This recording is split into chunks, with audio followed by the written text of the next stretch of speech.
Avez-vous déjà lu les 66 chapitres du prophète Ésaïe dans la parole de Dieu? Eh bien, un texte particulièrement inspirant, magnifique. 66 chapitres, autant qu'il y a de livres dans la Bible. Ça, c'est la première chose qu'il faut remarquer. On dit que c'est l'évangile de l'Ancien Testament. Ésaïe, c'est le prophète à lire. Et ce qui étonne, c'est que les 39 premiers chapitres, qui sont égaux au nombre de livres de l'Ancien Testament, ces 39 premiers chapitres parlent de la difficulté, des promesses et des jugements qui sont liés au péché et à l'éloignement d'Israël, mais aussi des autres nations. Et à partir du chapitre 40, il y a un changement important qui se passe. Et les premiers mots que vous trouvez au chapitre 40, c'est « Consolez, consolez mon peuple ». Une parole qu'Israël avait besoin d'entendre. Et à partir de là, dans les 27 chapitres qui vont suivre, qui sont égaux au nombre de chapitres du Nouveau Testament, eh bien, vous trouverez l'histoire du salut depuis la fondation du monde jusqu'à la restauration totale du peuple de Dieu, mais aussi jusqu'aux nouveaux cieux et la nouvelle terre. Il y a comme une perspective glorieuse de la restauration et de la gloire de Dieu.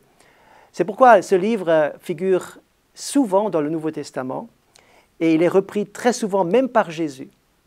Et ce texte va nous inspirer aujourd'hui. Un texte en particulier, c'est le texte de la souffrance du juste. Il est question du juste et du Messie, le Messie attendu par Israël depuis si longtemps. Ce texte, Ésaïe 53, je vais vous le lire en entier, et figure parmi les textes les plus touchants, qui va réellement avoir une incidence dans notre réflexion, mais aussi dans notre attitude et notre comportement, mais aussi dans notre foi par rapport au Messie, par rapport à Christ. Alors que dans les écrits, la passion de Jésus est décrite avec sobriété, avec respect, nous voyons ici un autre éclairage de cette souffrance du Messie et je vous demande de me suivre dans cette lecture. Qui a cru à ce qui nous était annoncé? Qui a reconnu le bras de l'Éternel? Il s'est élevé devant lui comme une faible plante, comme un rejeton qui sort d'une terre desséchée. Il n'avait ni beauté ni éclat pour attirer nos regards, et son aspect n'avait rien pour nous plaire. Méprisé et abandonné des hommes, homme de douleur et habitué à la souffrance, semblable à celui dont on détourne le visage. Nous l'avons dédaigné. Nous n'avons fait de lui aucun cas. Cependant, ce sont nos souffrances qu'il a portées, c'est de nos douleurs qu'il s'est chargé. Et nous l'avons considéré comme puni, frappé de Dieu et humilié. Mais il était blessé pour nos péchés, brisé pour nos iniquités. Le châtiment qui nous donne la paix est tombé sur lui. Et c'est par ses meurtrissures que nous sommes guéris. Nous étions tous errants comme des brebis, chacun suivait sa propre voie. Et l'Éternel a fait retomber sur lui l'iniquité de nous tous. Il a été maltraité, opprimé, il n'a pas ouvert la bouche. Semblable à un agneau qu'on mène à la boucherie, à une brebis muette devant ceux qui l'attendent, il n'a pas ouvert la bouche. Il a été enlevé par l'angoisse et le châtiment, et parmi ceux de sa génération, qui a cru qu'il était retranché de la terre des vivants, frappé pour les péchés de mon peuple? On a mis son sépulcre parmi les méchants, son tombeau avec le riche, quoiqu'il n'ait pas commis de violence et qu'il n'a pas commis de fraude dans sa bouche. Il a plu à l'Éternel de le briser par la souffrance. Après avoir livré sa vie en sacrifice pour le péché, il verra une postérité et il prolongera ses jours et l'œuvre de l'Éternel prospérera entre ses mains. À cause de son travail, du travail de son âme, il rassasiera ses regards. Par sa connaissance, mon serviteur juste justifiera beaucoup d'hommes et il se chargera de leurs iniquités. C'est pourquoi je lui donnerai sa part avec les grands. Il partagera le butin avec les puissants parce qu'il s'est livré lui-même à la mort et qu'il a été mis au nombre des malfaiteurs, parce qu'il a porté le péché de beaucoup d'hommes et qu'il a intercédé pour les coupables. Quel texte!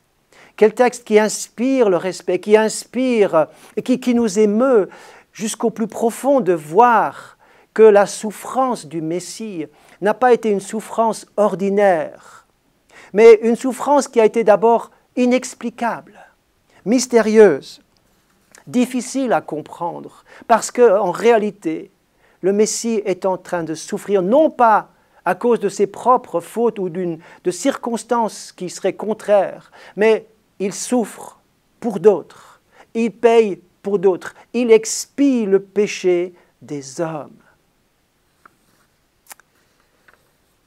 Ce qui est touchant dans Ésaïe 53, il y a plusieurs niveaux, plusieurs choses qui nous frappent lorsque l'on lit ce texte. Tout d'abord, l'humilité et l'humiliation, à quel point le Fils de Dieu et le Fils de l'homme, le Messie, le Sauveur, va être d'accord de se laisser briser pour nous sauver.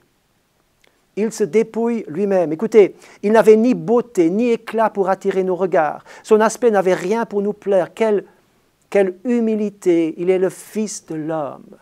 Il s'identifie aux hommes tels qu'ils sont.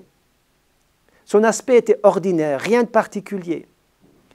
Je mets en parallèle le chapitre 2 de Philippiens, chapitre 2, verset 7. Il s'est dépouillé lui-même. Il s'est dépouillé lui-même en prenant une forme de serviteur, en devenant semblable aux hommes, ayant paru comme un simple homme. Il s'est humilié lui-même. Il est non seulement l'homme humilié, l'homme ordinaire, mais l'homme habitué à la souffrance. Vous avez entendu, habitué à la souffrance. Il va prendre la souffrance sur lui. Nous n'avons fait de lui aucun cas. Lui le juste, l'homme sans péché, frappé de Dieu, humilié. Et la Bible dit, cependant, ce sont nos souffrances qu'il a portées. C'est de nos douleurs qu'il s'est chargé. Mon ami qui m'écoute, la douleur de ta vie, la souffrance de ta vie a déjà été prise en compte, a déjà été portée il y a 2000 ans. Pour que tu sois affranchi, libéré, et que tu aies une espérance. Ta charge qui te pèse, qui t'écrase, a déjà été portée par lui, l'homme innocent, l'homme de douleur, le Fils de Dieu, l'agneau de Dieu, pur et sans tache, qui a été brisé par la souffrance pour nous. Le terme souffrance veut dire peine, chagrin, souffrance physique et morale. Et cette souffrance a une raison d'être. Regardez, il était blessé pour nos péchés. Christ est mort pour nos péchés, dira l'apôtre Paul. Il a porté le péché de beaucoup. Dieu prouve son amour, dira encore l'apôtre Paul, dans Romains chapitre 5. En ce que lorsque nous étions encore pécheurs, Christ est mort pour nous. Il meurt à notre place. Est-ce que nous pourrons imaginer, ne fût-ce qu'un instant, de faire la synthèse de tout le mal qui existe à l'instant T, à l'instant de maintenant, dans le monde entier? Personne ne pourrait porter, voir et supporter la souffrance qu'il y a à l'instant même aujourd'hui. La somme totale. Mais imaginez que Christ a non seulement porté la souffrance de l'instant où il vivait, mais il a porté la souffrance et le mal et le péché, la somme de ceux qui ont vécu avant lui et de ceux qui viendront après lui. La somme de tout le mal et de tout le péché du monde a été centrée sur lui. N'est-il pas étonnant que le soleil s'est caché, que la terre a tremblé et que Jésus a crié « Mon Dieu, pourquoi m'as-tu abandonné ?» Il a porté notre péché. Il donne sa vie en sacrifice. Et le résultat, je voudrais vous le donner aussi. Le résultat et le bénéfice, c'est que le châtiment qui nous donne la paix est tombé sur lui. Par ses meurtrissures, nous sommes guéris. Il verra une descendance, c'est-à-dire il va ressusciter. Il y aura une foule, des millions de gens, des millions, des dizaines, des centaines de millions qui vont le suivre et qui vont croire en lui. Et il justifiera beaucoup d'hommes et il se chargera de leurs fautes. C'est un texte d'espérance. Et je termine ce message par cette première question qui est posée au verset 1. Qui a cru à ce qui nous était annoncé ? À qui le bras de l'Éternel s'est-il révélé? Nous avons besoin d'une révélation et de croire dans ce texte pour obtenir les bénéfices du sacrifice de Jésus. Je vous laisse relire ce texte extraordinaire de Ésaïe 53 pour vous laisser toucher en profondeur par rapport à l'œuvre merveilleuse et parfaite de Christ qui a dit « Tout est accompli ». Que Dieu vous bénisse. À bientôt.